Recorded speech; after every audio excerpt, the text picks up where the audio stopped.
point you out, please. Yeah, a disappointing day, obviously. Um, yeah, I just told our team, we had opportunities. We didn't cash in on them. From an offensive standpoint, we had three opportunities to score that were field goals. And look, our guys know we were playing a team that was going to make it very difficult for us to possess the football. We had three possessions in the first half, so it's like playing triple option, and we did not play well enough on either side of the ball to be the better team today. And Vanderbilt was the better team today because they executed at a higher level. So when you look at it in its totality, um, defensively, not enough stops, and offensively, when we had an opportunity to score touchdowns, we had to kick field goals, and that was the difference in the game. Coach, with Vanderbilt's offense, how are they able to sort of manipulate you guys defensively throughout the day? Well, I go back to what I said. It's when you play an offense like this, it's the details and being in the right place and having eye discipline, making the plays when they come your way. Is paramount to slowing them down. And we just didn't do a good enough job on the details when it came to trying to defend this offense. Jock? Coach, you had two possessions late in the game with a chance to drive and tie it, and I think you went 3 plays and out each time. What did you see there? Well, we had the big penalty, obviously. We had the completion for a first down, got a holding penalty on that one. And so, again, the offense had mustered, some things offensively that we had been lacking. But when our defense made a couple of stops, we couldn't turn those into positive possessions. And obviously, those two in particular, but more importantly, it was cashing in on first and goal from the one. I mean, you got to score a touchdown there. I mean, that to me is, we jump offside and it is what it is, right? I mean, we could pick a couple of plays, Jacques. The bottom line is we didn't score touchdowns when we kicked field goals, and we didn't play well enough defensively to give us enough possessions to win the game. Jack? What went into the decision to punt on 4th and 8 there at the end of the game? Well, we got the ball back, right? No. 4th and 8. Yeah, before. Oh yeah, we used our timeouts. We had 2 timeouts plus the 2-minute warning. So, in that situation, you're trying to get one more shot at it, and we certainly felt like that was the right decision at that time. Jared? Coach, going back to that goal line sequence, how frustrating was it? You get to the 1-yard line and a scuffle, then a delay of game, and then the false start. How do you manage all of that? Was there a false start and a delay game? You called the timeout to avoid a delay again? Yeah. So the timeout I didn't have a particular problem with. It was making sure we had the right personnel in for the call, which we did, and consequently had the touchdown call back after the procedure penalty.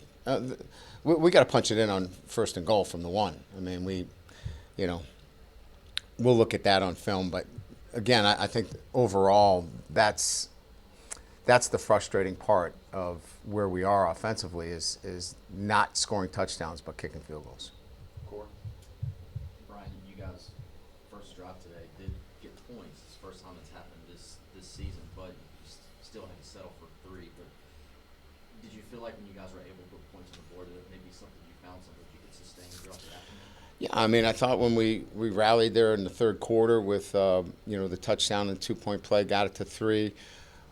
Obviously then, they drive the length of the field and it's a bit deflating at that, but we come right back, and we just can't punch it in and we kick a field goal there. We needed to match scores for scores, and then we needed a couple of stops. And look, we can go back and forth. This game was about details. Their details were better.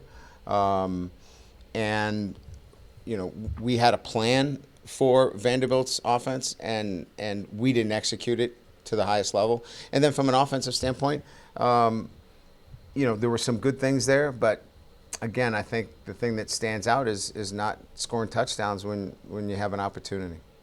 Coach, with Pavio's ability to scramble, what made him so tough to corral today, especially if there's a lot of man coverage in the back? Look, I mean, Koki, it's a good question. We feel like we game planned and knew what his abilities are in terms of his ability to scramble. We had people that were assigned for that, and we just didn't execute at the highest level that we needed to against a really good quarterback. Brad? Brian, obviously you have to look at it and say you still can win all your games. You feel like you can, but everybody knows what a tough road you have in front of you. How do you keep this loss from multiplying? It's a competitive group. They have a lot of pride. They're going to play hard. We just have to play smarter and cleaner. I'm not worried about the guys not wanting to play at their very best. They're going to play at their very best. They're still in it. They got Texas A&M at home. Then they get a week off, and then it's a 4-game race to the SEC championship. And so, yeah, it's a disappointing loss. There's no doubt. It's going to sting. But they've got to bounce back right to reality and know that they've got to play mistake-free against an outstanding A&M team.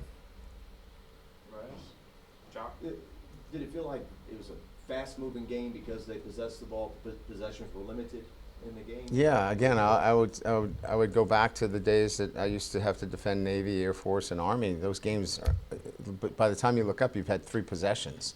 We had 3 possessions in the first half, and so each play is magnified. Each play in itself is an important part of the game, and so we've stressed it all week. We talked about it, but yet it didn't come to fruition when we needed it to. Got time for a couple more. Corey? Is there any update on Tyreek? It was an ankle. Yeah, I knew it was an ankle. That's all they told me.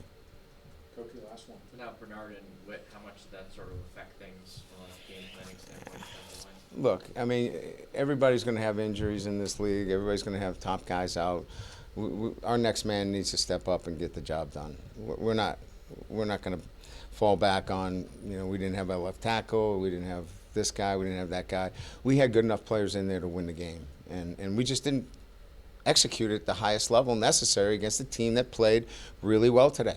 That other than their 4th down turnover on downs, they played flawless. And when you play a team like that, that's going to take care of the football, is going to eat clock and limit your possessions, you equally have to play to that level. And we just did not. They were the better team today. You want this, you got that. No way, watch them walk right past you. Run fast while you have the chance. Don't speak, let